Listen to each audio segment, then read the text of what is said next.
Hola, yo soy Dami, pero puedes encontrarme en mis redes sociales como Quimita Reed.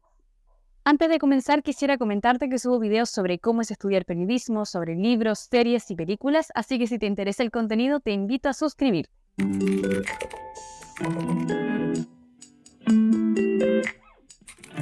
Ahora sí, comencemos. Y es que les tengo preparado mi wrap-up del mes de marzo de 2024. Estos libros que ven acá son los libros que leí el mes de marzo. Y en total leí 7 libros. Fue un mes bastante movido, pero la verdad es que leí de varias cositas, no solo libros como tal, sino que leí varias novelas gráficas y cómics, así que por eso también alcancé a leer hartos libros. Y tengo una emoción gigante dentro de mí de contarles de qué se tratan los libros, si se me gustaron o no, porque la verdad no tengo a quién contarle, yo lo tengo aquí cortado en la garganta, yo sé que me entiendes. Así que empecemos. El primero que leí es El País de los Ciegos de H.G. Wells. Este es un pequeño librito, formato chiquitito también, que la verdad trae dos historias, El País de los Ciegos y La Puerta en el Muro. Sin embargo, voy a hablarles del País de los Ciegos. Este libro trata sobre un hombre que está escalando una montaña y que, sin querer, se cae de esa montaña y se encuentra con un mítico lugar que se llama el País de los Ciegos. Pero realmente es como un poblado donde toda la gente que vive ahí es ciega. En la historia nos presentan al protagonista, que es quien cae a este lugar y que piensa que realmente este lugar no existía porque era solo un mito, pero realmente cuando llega se empieza a incorporar dentro y espera gobernar el lugar, entre comillas, porque él puede ver. Entonces todo da un giro espectacular porque te vas dando cuenta que en vez de él gobernar, él va a tener que adaptarse a esa sociedad. Me gusta mucho porque el libro tiene una historia sumamente interesante que jamás había escuchado y pone a prueba de alguna forma un refrán que dice: en tierra de ciegos el tuerto es rey.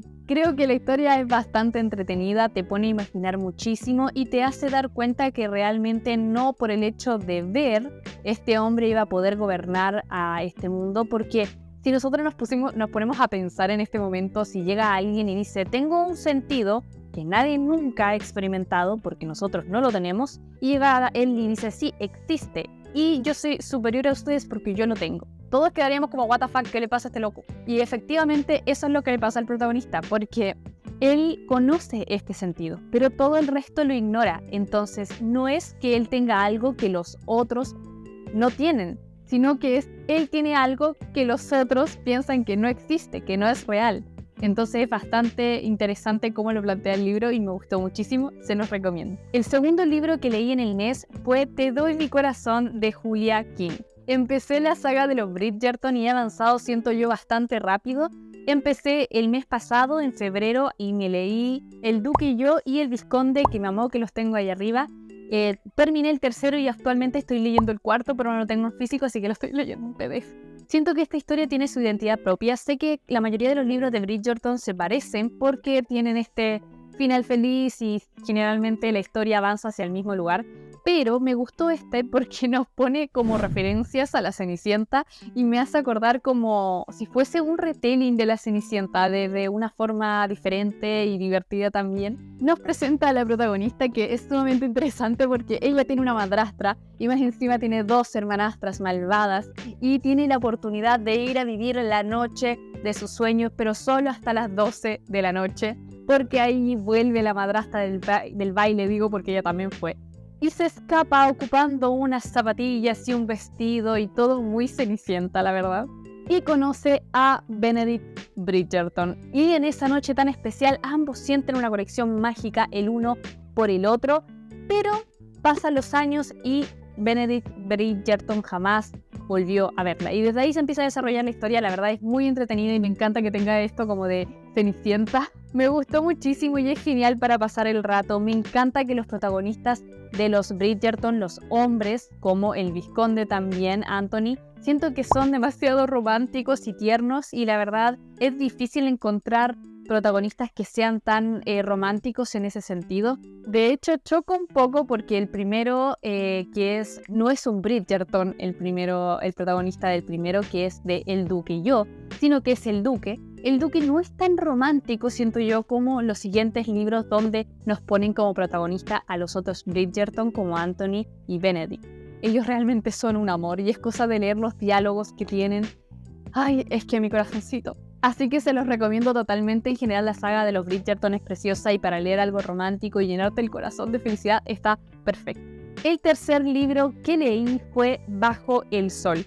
Este libro va a ser un poquito complicado que ustedes lo consigan, o si quieren saber más sobre él, va a ser un poquito difícil encontrar algo sobre este libro en internet, dado que es un libro de una autora local que es Wilma Borges, pero a pesar de que sea complicado conseguirlo, siento que merece la pena hacer todo por tenerlo porque realmente es un libro precioso. Este libro nos cuenta la historia de una mujer que conoce a un hombre que se enamora de ella y ella se enamora de él y todo parece perfecto hasta que el tipo era un malvado, era un desgraciado, el tipo era un poca cosa, era una rata inmunda. El tipo era desgraciadísimo. El tipo tenía esposa y más encima la esposa vivía en el mismo lugar que vivía él y esta mujer. ¿Cómo así? Porque resulta que este hombre rata inmunda le arrendó una piececita a esta tipa que era su amante. Finalmente ella se da cuenta que era su amante y su esposa vivía ahí mismo. Todo junto, todo revuelto. ¿Pero por qué es tan interesante este libro? Porque por hasta ahora parece todo tristeza. Es interesante porque habla de una rebelión de la mujer, por decirlo así. Es una lucha de la protagonista junto también de alguna forma con la mujer del rata inmunda, que juntas se ponen firme y luchan contra este hombre que de alguna forma era una rata inmunda, que de alguna forma era un hombre muy, muy malo, que era machista, golpeador, abusador, etcétera, etcétera. El libro es precioso en cuanto a la escritura. Wilma Borges también es poetisa y la verdad es que me encantan. Y les voy a decir una partecita del libro para que lo escuchen. Las palabras que salían de su boca eran nuevas. Eran pájaros atrapados en su garganta escapando alborotados. Su voz era diferente. Le parecía que a través de ella se expresaban muchas mujeres y era un brotar ininterrumpido de palabras coherentes, muy bien hilvanadas. Y para continuar el tema que relacionado a la mujer, otro de los libros que leí durante el mes de marzo fue Polifonías feministas de las tesis. Este es un libro bastante interesante que muestra toda la lucha que ha tenido que hacer la mujer de una forma bastante resumida y muy metafórica, porque tenemos poemas, tenemos video collage, que de hecho tiene un código QR que pueden entrar y ver el video en YouTube. Tiene incluso historias como en primera persona de las tesis y también de alguna forma diferentes acontecimientos que le han pasado a muchas y diferentes mujeres. El libro es bastante bueno para leer algo no tan pesado, más ligerito en cuanto a tamaño, pero bastante fuerte en cuanto a significado. El libro me gustó muchísimo porque es una composición de diferentes elementos artísticos que se presentan para la lucha de la mujer y es bastante interesante ver esto y te llega muchísimo el corazón porque la poesía, por ejemplo, que está dentro de esto te hace reflexionar muchísimo sobre el papel de la mujer, sobre mujeres que vivieron y sufrieron muchísimo también a lo largo de su vida. De hecho, hay una parte donde mencionan diferentes nombres de mujeres que al principio quizá tú lo lees y ya, y se quedó en tu cabeza y ya está y se fue, pero después te explica abajo que cada una de esas mujeres fue víctima de abuso en muchos aspectos. Es como que te llega directamente al corazón y te hace pensar y reflexionar, esto es más fuerte de lo que pensé, no es tan ligero en cuanto a peso como emocional. Lo recomiendo muchísimo, muchísimo este libro. Continuando con el tema de la mujer, otro de los libros que leí, que de verdad lo tengo aquí todavía porque necesitaba hablarlo, conversarlo, es Una habitación propia de Virginia Woolf. ¿Cuánto se habló de Virginia Woolf durante el 8M y durante en general el mes de marzo? En general se habla de ella, pero durante el mes de marzo y el 8M se habló muchísimo más. Se habló como una de las autoras que representaba el feminismo en toda su expresión, y es que efectivamente yo jamás la había leído y me siento feliz de haberlo hecho ahora por primera vez. Y miren lo marcado que está el libro, es que de verdad me encantó y si fuera por mí le pondría un post-it al libro entero. Este libro es bastante interesante porque uno piensa, el título es Una habitación propia. ¿De qué viene esto con el hecho del feminismo o cómo se va a relacionar con la mujer? Resulta que a Virginia Woolf le propusieron hablar sobre la novela y la mujer. Pero ella se dio cuenta que para que la mujer pudiera escribir una novela necesitaba dinero y aparte una habitación propia donde nadie la molestara.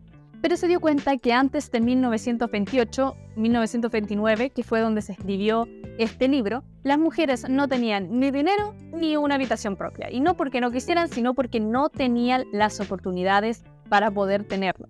El libro te llega al corazón de una manera, yo creo que si eres mujer te va a llegar mucho más, porque todo lo que dice acá es tan cierto y me da una pena interna saber que las cosas que pasaban en 1929 y antes de 1929 todavía ocurren. Y es que además has visto al tipo de TikTok que dice esto. A una mujer tienes que educarla, primeramente, de la variabilidad de emociones que puede producir. Y también dice esto. Eres libre de hacer lo que quieras, pero con 30 años vas a estar sola, ningún tío te va a querer, pierdes todo tu valor como mujer cuando te expones. Uno pensaría que esas cosas ya no existen, que realmente la gente ya no dice eso, que los hombres ya no se expresan de esa manera, y todavía lo hay.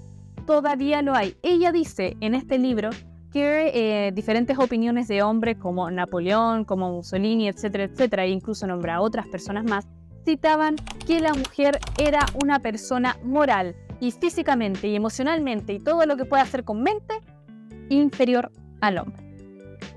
Y si hasta ahí ya te indignaste como yo, eso no es todo. También decían que la mujer era una máquina para crear hijos, etcétera, etcétera. Entonces Virginia dice, epa, ¿qué estoy viendo? ¿Qué estoy leyendo? Y se planteó el mundo de una forma sumamente diferente. Estamos hablando de 1929.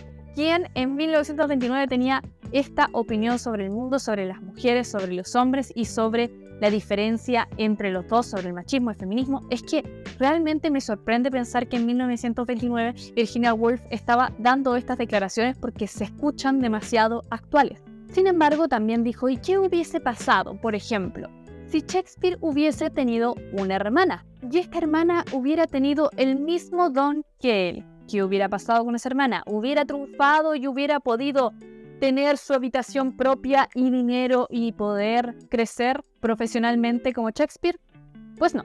Ella explica que no hubiera podido ser porque lo más probable es que ella se hubiera tenido que quedar en la casa y hubiese buscado esposo y probablemente su espíritu luchador hubiera dicho yo no quiero casarme con él y eso le hubiera llevado a una frustración tal que se... Y ustedes dirán, ya, pero esto quizá es un poco exagerado. Pero es que es así, era así, los hechos lo demuestran así. De hecho, también otra cosa que nombra aquí Virginia Woolf es que dice... Incluso en la misma poesía o los mismos escritos de las mujeres de antes de 1929 expresaban su dolor y tristeza por ser ninguneadas por ser escritoras o por dedicarse a escribir. Muchas de ellas tuvieron la oportunidad de escribir, pero en condiciones donde o había un muy buen puesto social o había mucho dinero de por medio. Pero en general, para una mujer como tú, como yo, hubiera sido imposible. Y eso también me hizo reflexionar tanto porque me alegro tanto realmente de que actualmente hayan tantas oportunidades para nosotras. Solo me queda decir gracias Virginia Woolf por apoyar a todas las mujeres en ese tiempo y quizá darles el poder para hacer lo que ellas querían hacer. Y también agradecer al mundo por poder haber nacido en un momento donde si quiero escribir, puedo escribir, si quiero hacer este video, hago este video y eso también me hace muy feliz. Y ahora con un libro un poco menos denso, es que leí en marzo Heartstopper, el tomo 5. Este libro, ¡ay! ¡Qué emoción! Me encanta, lo amo con mi vida. Es que el tomo 1, el 2, el 3 y el 4 me emocionaron, me encantaron y me hicieron sentir cositas dentro de mi corazón. Pero en el tomo 5 vemos a un Nick y a un Charlie mucho más maduros donde pasan cositas. Y eso también me encanta porque los vemos más, no solo adolescentes y niños perdidos en el mundo, sino que los vemos teniendo que enfrentar situaciones más de adulto, de decidir qué hacer con tu vida y eso me hace sentir identificada. Además, dato curioso, en octubre sale la nueva temporada de Heartstopper en Netflix. Así que 10 de 10 haber leído esto porque así me adelanto un poquito a lo que se viene. ¡Qué emoción! Y por último, el último libro que leí en marzo fue, y este es uno de los favoritos porque lo leí y me sentí tan identificada, me sentí tan feliz de haber podido leer este libro y es Diario de un Solo número 2. Este cómic de Catalina Wu es uno de los libros más entretenidos que he leído. Es un cómic en formato azul, como pueden ver, es precioso y realmente me encantó. Nos relata la historia de Solo, el protagonista, y su vida en el día a día, las cosas que le pasan, las cosas que piensa y cómo disfruta de su soledad también. Es muy divertido y les voy a dejar aquí unas fotitos de unas partes del cómic bastante entretenidas que me hicieron decir identificada 100%. Es que realmente me gustó muchísimo. Yo no conocía este libro. Este libro tiene el Diario de un Solo, el tomo 1. Yo debí haber empezado por el primero, pero no lo tenía y empecé por el segundo, que me lo prestaron. De hecho, me prestaron este junto con el Polifonías Feministas. Así que estoy muy contenta de poder mostrárselo a ustedes porque es un libro bastante interesante, con los dibujos preciosos en un formato que realmente lo había visto muy poquito. Me gusta porque tiene frases, es entretenido y te representa a 100%. Yo cuando lo leí me sentí sumamente identificada y lo iba leyendo y me iba riendo porque son cosas tan cotidianas y del día a día que pueden pasarte a ti, me pasan a mí, le pasan a todos, que es muy entretenido verlo en dibujitos y la verdad me encantó, se los recomiendo muchísimo. Bueno, eso es todo, espero que les haya gustado. El mes de marzo leí 7 libros y espero que alguno de ellos les llame la atención y puedan leerlo porque son muy buenos. Siento que este mes tuve lecturas demasiado interesantes, divertidas y de muchos temas interesantes también. Así que eso. Espero que hayas disfrutado del video y te invito a suscribirte, seguirme en mis redes sociales, te lo dejo por aquí en una fotito. Además también está abajo en la descripción de este video. Además puedes seguirme en Goodreads para saber los libros que leí, los libros que estoy leyendo y los libros que leeré. Además de conocer también las reseñas que escribo ahí y las subo directamente al perfil. Espero que el video les haya gustado y espero verlos también en el mes de abril porque sé que voy a leer muchas cositas. De hecho ya estoy leyendo algo sumamente interesante, así que espero también verlos en el próximo video. No olvides suscribirte, darle like y activar la campanita para que te avise cuando subo video. Un besito a todos los que están ahí detrás de la pantallita. Chau.